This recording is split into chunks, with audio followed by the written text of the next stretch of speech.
What's up, guys? Your pal the Mothman491 here, once again bringing you another video in the top 10 Final Fantasy characters of all time list.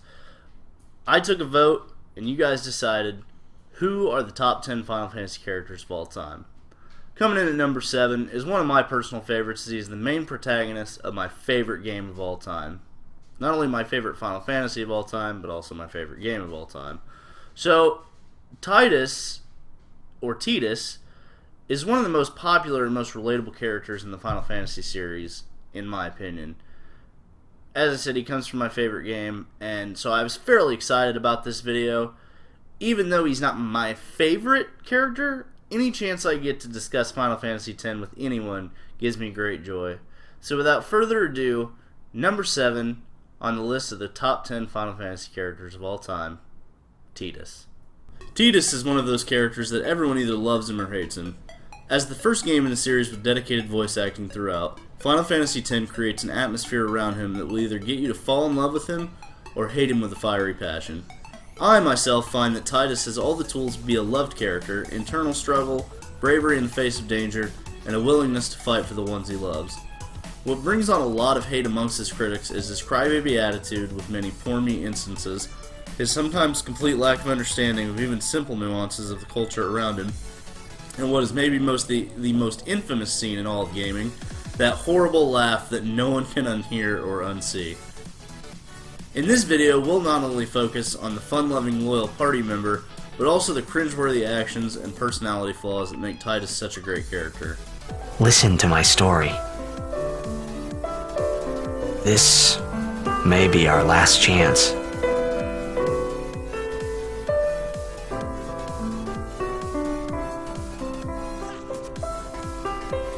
The opening lines of the game and the overall theme of it as well. This is, after all, Tidus' story, told through his eyes. Upon first glimpse of Tidus, he's seen with the party in what appears to be a ruins.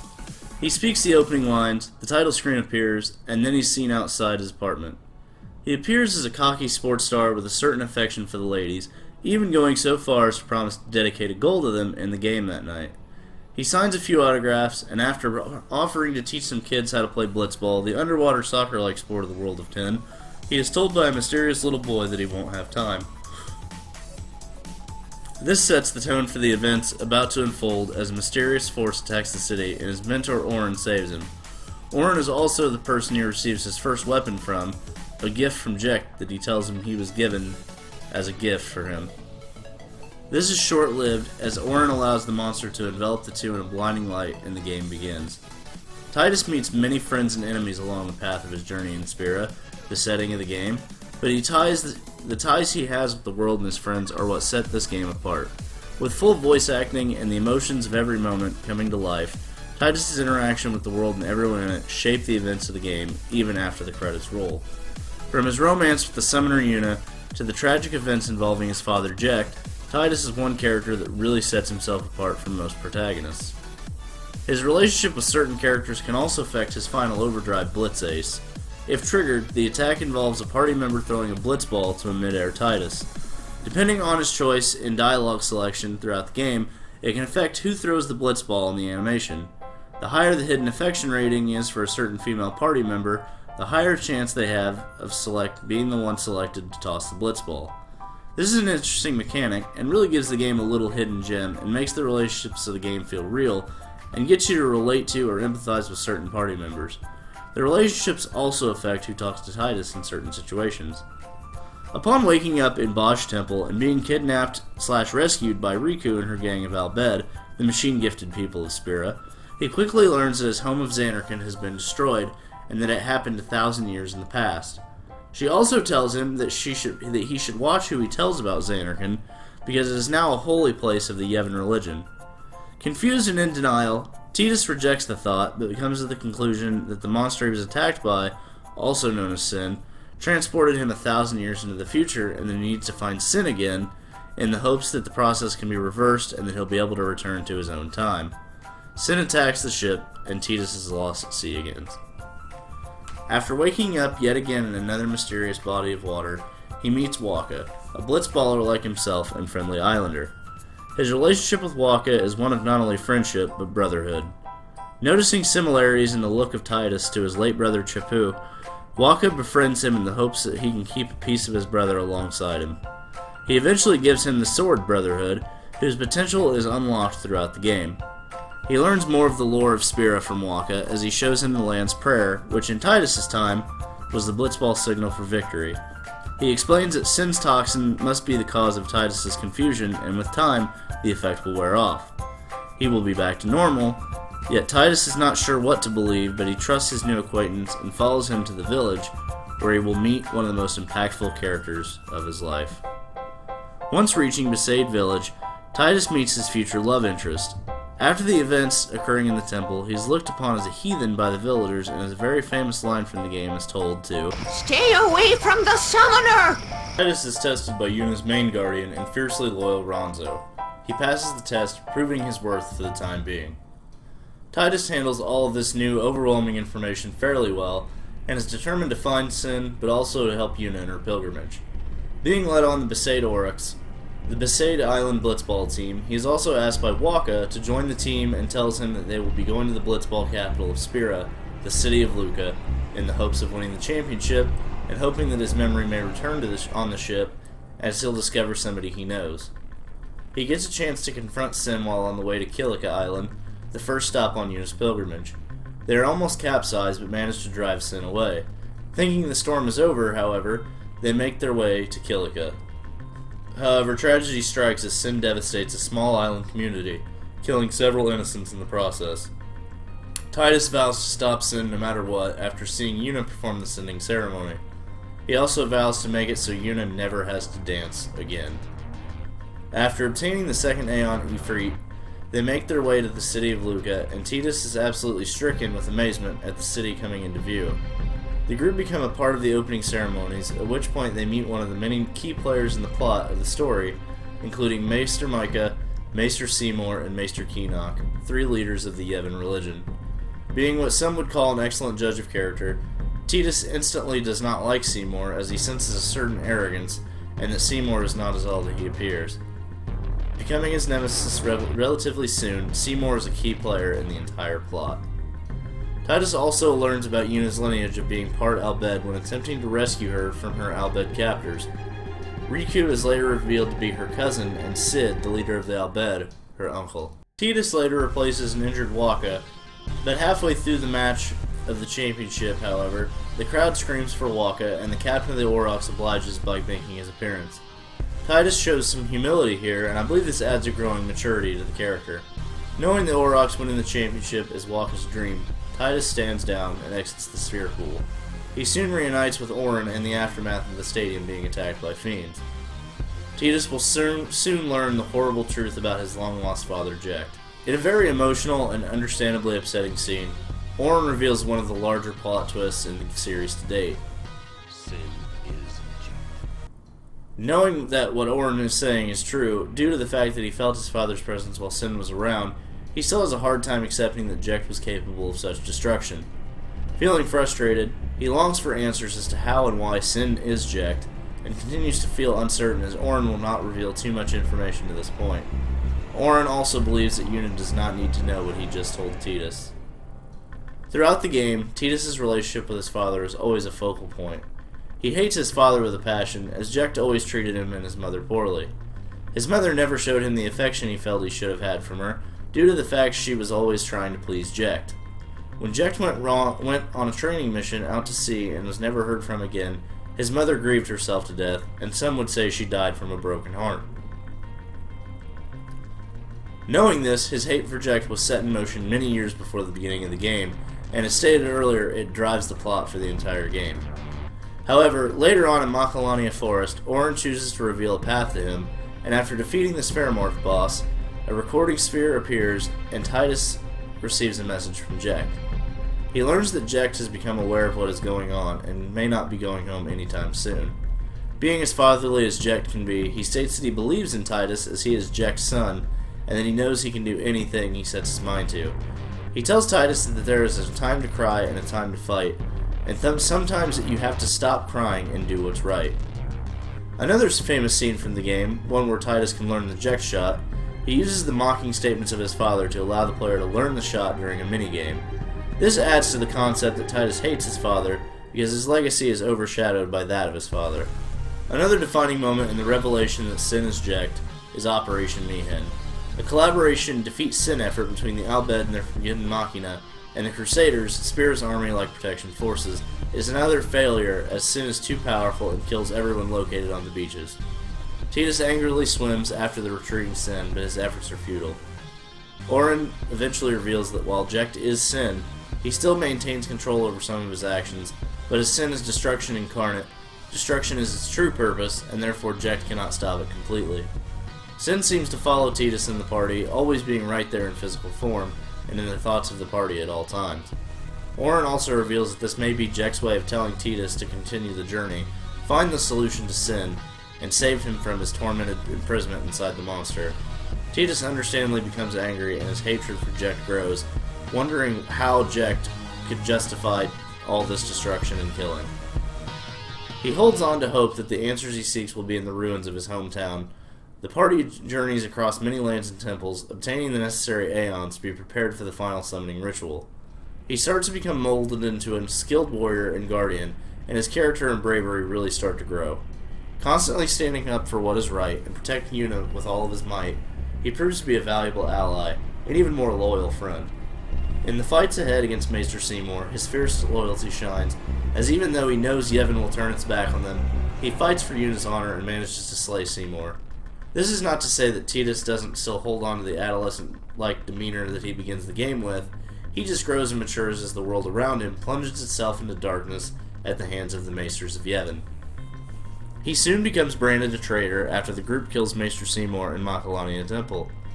Seymour wants to use Yuna to become Sin and cause the destruction of Spira. He believes that Spira is in pain and that death is its only relief.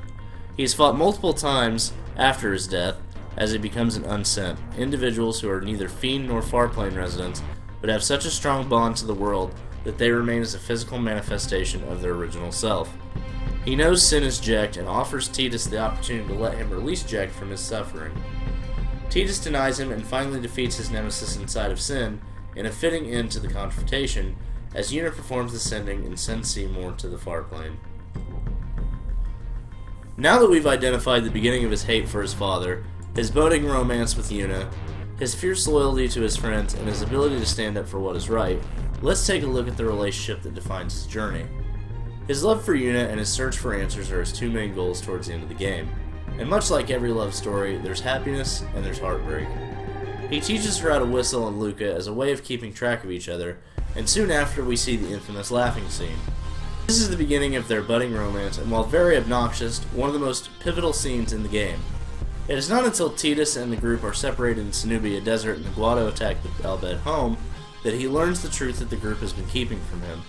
The final Aeon is one that not only defeats Sin, but taps the soul of the summoner who wields it, killing them in the process.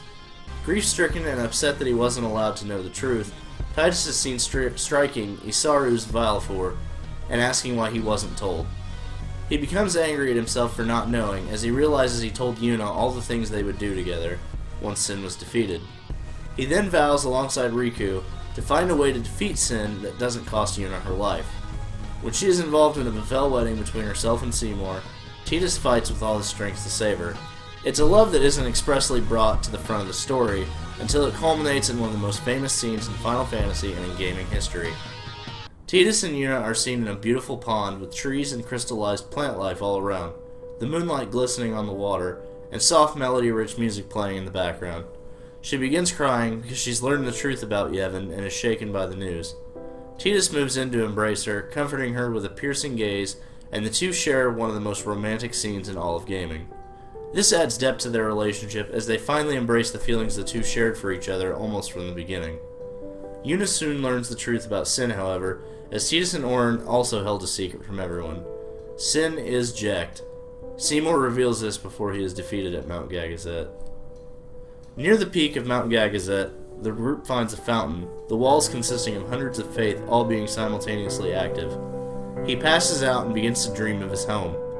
The boy that was there the first time we saw Tidus reveals himself to be a faith, specifically that of Bahamut. He explains to Tidus that there are two Xanarkans, the real one that was destroyed and the dream one which Tidus hails from. He also reveals the tragic details that will shape the rest of Tidus' story.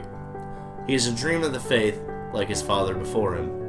Once sin is defeated, the two will cease to exist, as sin is the reason the faith still dream in the first place. He hides all this from the party after waking from his fainted state. After reaching Xanarkan, the storytelling aspects of the game is complete, as we come back to the beginning of the game, where Tidus and friends are seen around a campfire awaiting their journey into the ruins. Realizing that Yevon himself is a self-sustaining spiral of death after they fight and defeat Yunalesca, he helps send her to the far plane, and with it, the ability to perform the final summoning. This makes it possible for the party itself to remain alive, as the final summoning requires the ultimate sacrifice to create the faith needed to perform it. This is the reason Seymour wanted Yuna by his side, and why he was willing to sacrifice himself for Yuna, as it is also learned that the final summoning becomes the next sin. This brings light the whole reason that Seymour fights the party at every turn, wanting to become the next sin and bring an end to Spira's quote-unquote pain. Tidus has one last heartfelt moment with his father, after the party successfully enters Sin to find and destroy Yevon, and gets to see Jecht before his defeat and death. The party meets him in a scene that looks like the stadium from Dream Xanarkan. He tells Tidus that he has been fighting to stop Sin from completely overtaking him, so that he can help stop it once and for all. As Jecht falls over the edge of the platform, he rises as Braska's final Aeon, and the party defeats him. As Jecht begins to die, Tidus holds him, and in true Jecht fashion, he gets one last chance to call Tidus a crybaby, and afterwards, Tidus claims he still hates him, although he follows this with finally saying, "For the first time, I'm glad to have you as my father." Before defeating Yevon, Tidus drops the bombshell on the entire party. He will cease to exist after Yevon is defeated. The party finishes Yevon, and after exiting Sin, are seen on the deck of the airship. Yuna performs the sending and releases the faith from their dream. This causes Tidus, Sin, and Yuna's Aeons to fade away in a massive light show of Firefly. The faith turned to stone and the dream ends. Tidus begins to fade away as a result. They share one last heartfelt moment as he tells Yuna he has to go. He apologized to her for never being able to show her his Xanarkan. She runs after him but falls through him like a ghost. As the Fireflies lift into the sky and he fades away, he wraps his arm around her shoulders, and the two share one final embrace before he jumps off the front of the ship into the welcoming light of Braska, Auron, and Jecht, finally being reunited with his father and mentor. Jecht and Tidus are shown to share a high five as Tidus ascends into the clouds. He reappears at the very end sequence, once again ending the game as he started it, waking up in a strange body of water. His story is expanded upon in the first true sequel to a numbered entry in the series, as he is the focal point of Yuna's journey in FF10-2. After seeing a long-lost sphere, of which contains a man that looks exactly like Tidus, she sets off to find the pieces of the puzzle that will hopefully help her finally find him. Depending on how much the player completes of the game and the choices they make, Tidus can be found at the end of the game. This is with the 100% good/perfect ending. It is revealed in the extended universe material, however, Tidus and Yuna are separated before the radio drama-like recording will, and that she has taken liking to someone new.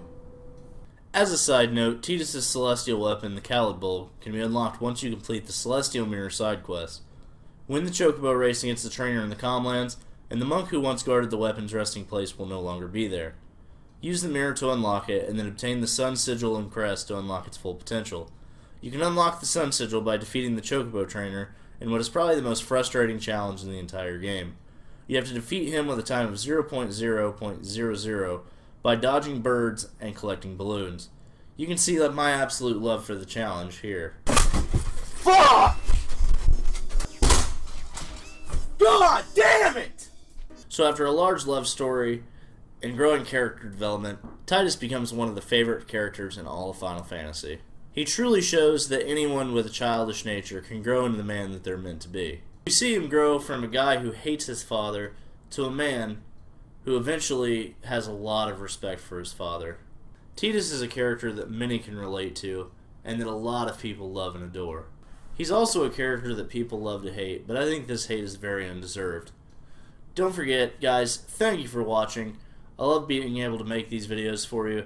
It's a long editing process, but it is a lot of fun. Don't forget to check out the first 3 videos. You got Kefka, Vincent, and Vivi. Those were the top 10 or 10 through 7. Tidus being number 7. I've been pretty excited about this series as a whole. Tidus might be the most excited I've been for a character.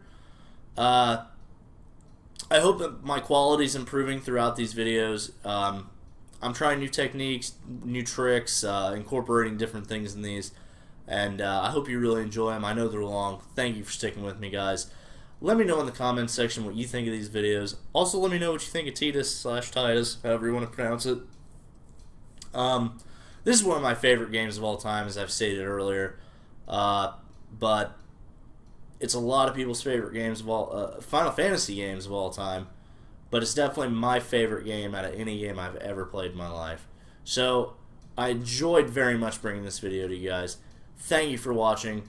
As I said, don't forget to check out the previous 3 videos, Vivi, Kefka, and Vincent. You can find those in the playlist link down below. The comment section below is your guys' forum to let me know what you think, so don't forget to hit that up as well. Hit me up on social media, and again, thank you for watching, and as always, don't forget, stay awesome. Let's keep this countdown rolling.